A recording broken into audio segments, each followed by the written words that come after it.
कहानी है रामपुर गांव की, जहां ब्रिजल नाम का एक गरीब लकड़हारा रहता था। एक फटा कुर्ता, सफेद झाड़ी जैसे बाल, एक कमजोर सा बैल और एक बूढ़ा खच्चर, और उसके जीने का सहारा उसकी बेटी सावित्री। एक दिन ब्रिजल ने बैल पर लकड़ियां बांधी और बोला, बेटी, शहर जा रहा हूँ, अगर सब लकड़ियां बिक गई तो तेरे लिए कुछ मीठा लेके आऊंगा। सावित्री बोली, बाबा संभाल के जाना, शहर में कई धोखेबाज रहते हैं। ब्रिजल निकल पड़ा, बैल के ऊपर धूप से तपती सड़कों पर, और शहर के बाजार में आवाज लगाने लगा, लकड़ियां ले लो, सूखी लकड़ियां। वहीं सेठ ललित, जिसके चेहरे पर ही चालाकी लिखी थी, उसने ब्रिजल को देखा और सोचा, इस बूढ़े को तो मैं मजे से घुमा सकता हूँ। सेठ बोला, लकड़ियां बेचोगे?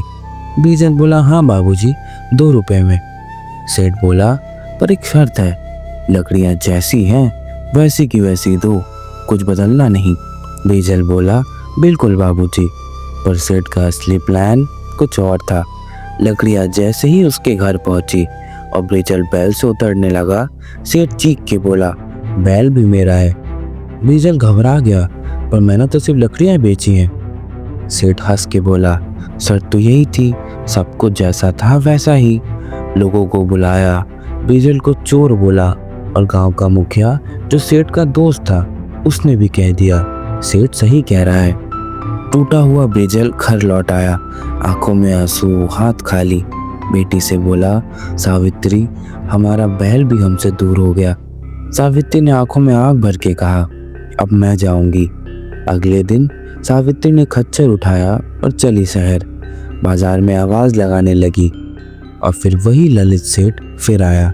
सोचा, आज खच्चर मिलेगा मुफ्त में। सेठ बोला, बेचोगी लकड़ियां? सावित्री बोली, हाँ बाबूजी, 4 रुपए में। सेठ बोला, चलेगा, पर लकड़ियां जैसी हैं वैसे ही देनी पड़ेंगी। सावित्री बोली, और पैसे भी वैसे ही देने पड़ेंगे जैसे उस वक्त थे। सेठ हंस के बोला, बिल्कुल। जब घर पे खच्चर बनने लगा और लकड़ियां नीचे उतर गई, सावित्री चीखी, रुको, तुमने कहा था पैसे जैसे हों वैसे दोगे, अब तो पैसे तुम्हारे हाथ में हैं, तो मुझे पैसे चाहिए और साथ में तुम्हारा हाथ भी। लोग जमा हो गए।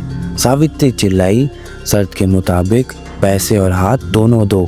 मुखिया भी आ गया, सेठ पसीना पसीना। सावित्री बोली, या तो हाथ दो या 500 सोने के सिक्के।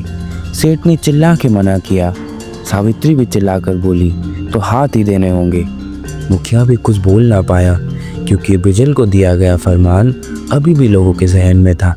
आखिरी में सेठ को थक हार के 500 सोने के सिक्के देने पड़े, और सावित्री अपने बाबा के साथ घर लौट आई, सिक्के से भरे झोली और ब्रिजल की खोई इज्जत के साथ। ब्रिजल ने गले लगाया और कहा, तुम मेरी शान है बेटी। और उस दिन के बाद ललित सेठ ने किसी गरीब का हक छीनने की हिम्मत नहीं की।